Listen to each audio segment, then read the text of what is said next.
Hello, how you doing? So, you've heard me say that I believe, like any witch ought, all gods are created by the hand of man, and as a witch, which is the bottom of the pyramid for me, the foundation of Yan Sui, can pick any deity, and I've picked Haile Selassie, Jah, as the Lion of Judah of Revelations 5:5, and Bob as the prophet, and I call my own philosophy the Yan Sui faith. Of course, it's a fill in the blank. Anybody could copy or even just come up with their own idea. That's the idea with witchcraft anyway. It's, that's what everybody's doing anyhow. So I've learned, Haile Selassie and Ethiopian Christianity has made me aware of the Kabbalah. And the Kabbalah is all about the tetragram and the Sefer Yetzirah and the tarot deck. You realize and learn that the tarot deck doesn't come from Europe like many believe. It actually comes from Egypt. It's the Book of Thoth, like we learn with Aleister Crowley in his book, The Book of Thoth by Master Therian, his pseudo name. And it really is all about the tarot deck. And the Kabbalah, what the Kabbalah is all about, the goal of the Kabbalah is for you to come up with your own working Kabbalah. You can use the traditional correspondences, or you can make your own deity, or you can use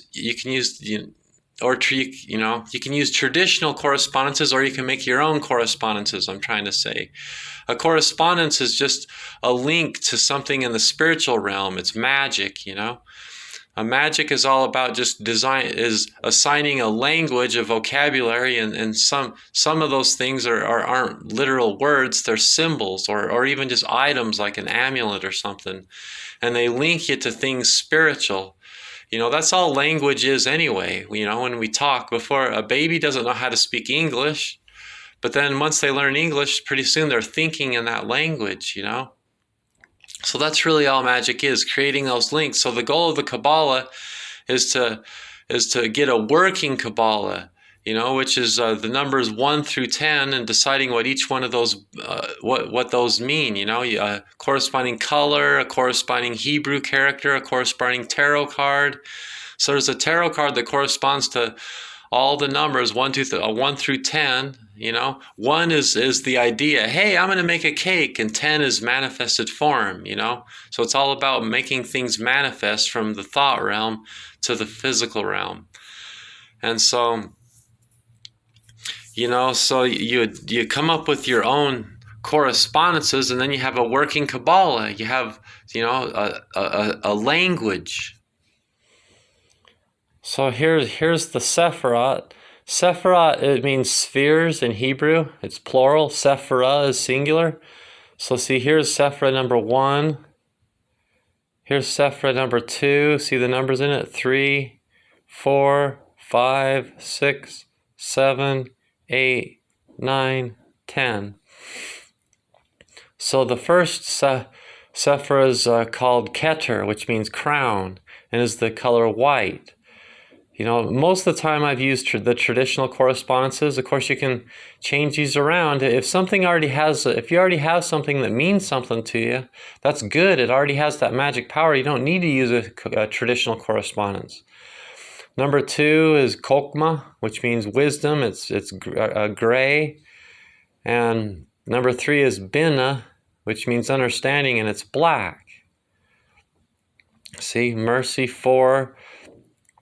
And they have corresponding planets. That's Jupiter, and Mars, and the sun. See, this is Tiferet, number 6, and it's the center of everything. And so its corresponding planet is the sun, like the sun's the center of the solar system, 7 is Netzach, which means victory, and is green, and its corresponding planet is Venus, etc., etc. See?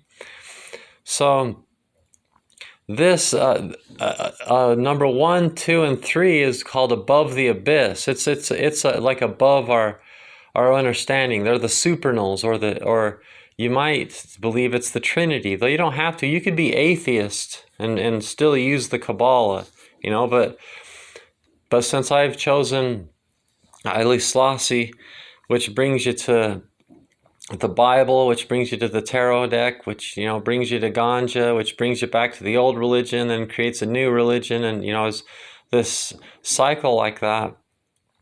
You end up believing in the Trinity, Haile Selassie. So above the abyss is the Trinity, beyond our understanding, and then everything below here is called below the abyss, So this is the polarity above the abyss, and this is the polarity below the abyss, the archetypes. So you'll notice, and then this is the self. So there's many ways you can take the self to the top of the tree. You might go like this, see, and there's a corresponding tarot card for everything. All the ones correspond to this. There's like the one of wands, the one of swords, the one of cups, the two of wands, so all the ones correspond to that, all the twos, threes, and then all the pathways have a tarot card too, like the star card or the empress card or the fool card or the tower or the devil or the hermit, see? So you might take number 6 and take the hermit path to number 4, and then take the high priest path to number 2, and then take the fool to number 1. That would be one way to get to the top of the tree. But notice there's only one pathway that takes you straight from the self all the way to the very top of the tree, and that is the high priestess. So the high priestess color is sky blue. So that's why Mother Mary is often clothed in sky blue, because Mother Mary is the high priestess. And you know who else is the high priestess? The Buddha is the high priestess. Every pathway is inside of all of us. The priest, the high priestess, the tower. These are the whole Kabbalah. Your working Kabbalah is your inner workings. Connecting with your outer workings, the microcosm and the macrocosm. You open your eyes, that's the outer Kabbalah. You close your eyes, that's the inner Kabbalah. So the Buddha is the high priestess. So the Buddha and Mother Mary are the same. That's why Mother Mary wears sky blue. She's the high priestess. So the high priestess pathway is the quickest way to connect with what's beyond, what's divine. And so the whole point of Buddhism is, like everybody says, well, the equivalent of heaven in Buddhism is nirvana. Well, nirvana is something that happens in the now. It's a state. It's not a place you go to. Life is a spiral, not a linear line from birth to death. That's ego, to believe it's a linear line. The whole point of Buddhism is to meditate and to know thyself and to become a Buddha. So the pathway to getting, the quickest way to get to the, to become a Buddha, to become one with the universe, to become ecocentric, is the high priestess pathway. That's why the Buddha looks like that. So a lot of people don't realize that. So what you do is, you get in posture and all that. That's all about, like, if you hunch over, notice it's pinching your organs and is uncomfortable. It's a distraction. The sitting in posture is about being able to concentrate on your breathing and your heartbeat and time them together and everything. So at the bottom of this playlist, you'll see that I have a section called How to Meditate. How to meditate, stage 1, 2, 3, all the way to 7. There's 7, according to Zen Buddhism and the teachings of Bhagwan Ra Africa, an African Zen Buddhist. The whole point of meditating and the whole point of all spirituality, there's a saying they say, worship the gods if you must, but first know thyself, So it's about becoming the Buddha is about knowing thyself. It's about transcending ego and maturing your ego, So there's the 7 levels of ego maturity. The first level is being stuck at food and sex, So like what a baby goes through, you kind of go through again, Like, so when you're a baby, the reason a baby cries is because, wah, wah, really loud like that is because they're still connected to their mother. They still think they're one with their mom and the whole universe. They haven't separated things yet, so they think that when they're hungry, everyone's hungry. When they're tired, everyone's tired. And that's why they cry in such an annoying way. But then pretty soon they realize that they're separate from it, that their problems aren't the same as everyone else's and stuff, And then, between like birth and like second or third grade, you go through these stages, but then you go through that again one more time just in life. That's why you see old people are a lot more like a baby than like a teenager or like a person in their 30s that think they know everything, It's like, so the reason the Buddha has his head shaved is because it looks like the O or the zero. The reason zero's first.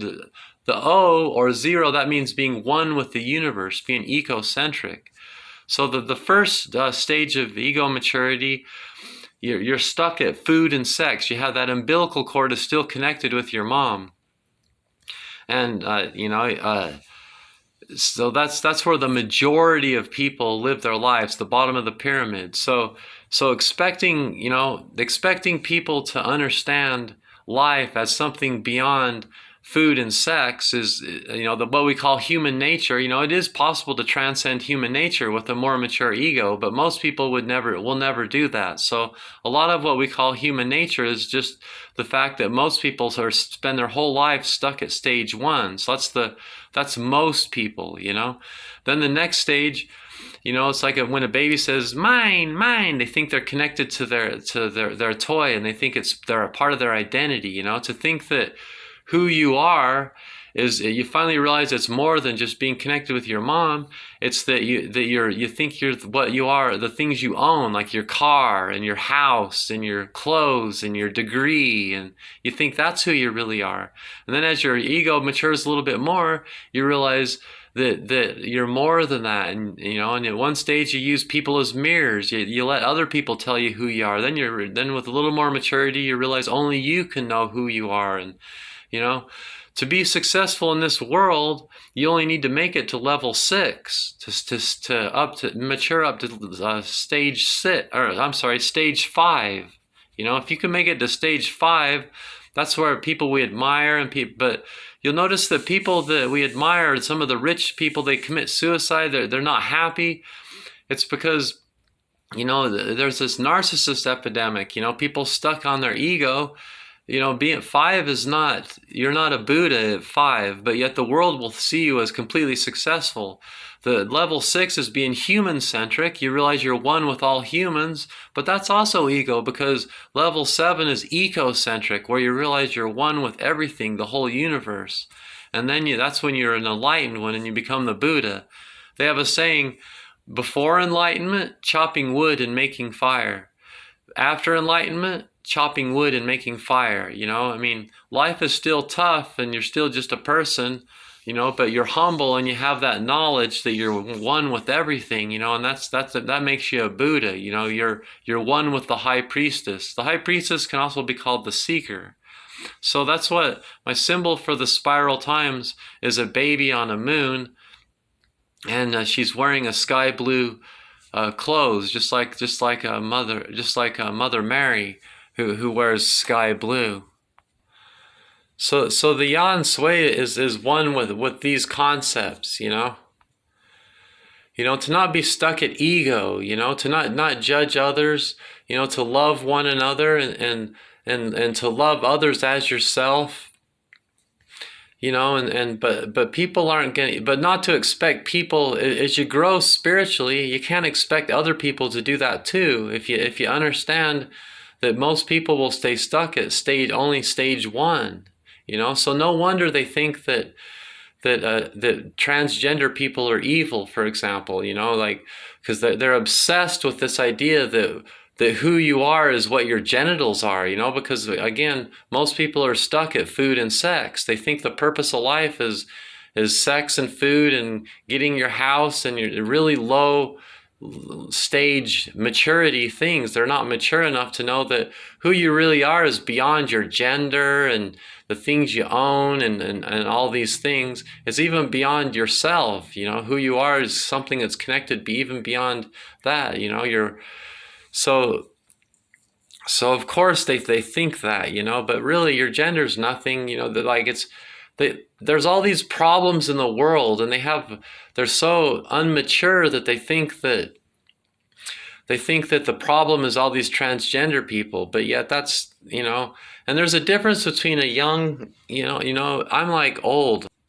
I'm like in my 50s. There's a difference between, people don't realize that. They think that because the people that do most of the talking and they get most of the attention for being transgender are like teenagers and people in their 20s. They're so beautiful and they're so unmature. By the time a trans woman of my age is so different than a trans woman that's a teenager in their 20s. They're much more concerned about passing. A trans woman that's in her 20s is much more concerned about passing as a female than me. If you look at me, I don't really care. I've got this tattoo on my wrist advertising, that I'm transgender. Obviously, I don't care if people know I'm a trans woman. I want to feel beautiful and be beautiful just like everybody else, and that's not so bad. That's part of taking care of yourself and hygiene and stuff. But I'd rather just be appreciated. I don't want to be seen as someone that's trying to be a cis woman. I want to see someone that's trying to be myself, which is a trans woman, which is something in between, And that's a lot of that's because of my age. A younger person would be less like that. If it's a trans woman that's like a teenager or like in their 20s or something like that, they're probably really obsessed with passing as a woman, and it's probably much more important to them. See, because like we're all on a different place in our maturing, So yan sui means to follow your heart, and when you look at someone that's, we're all one. When if I was them, I would be doing the same thing. If I was a trans woman in my 20s, it would be important to me too, and they need to look at me that way too. I'm older, we need to appreciate all of us.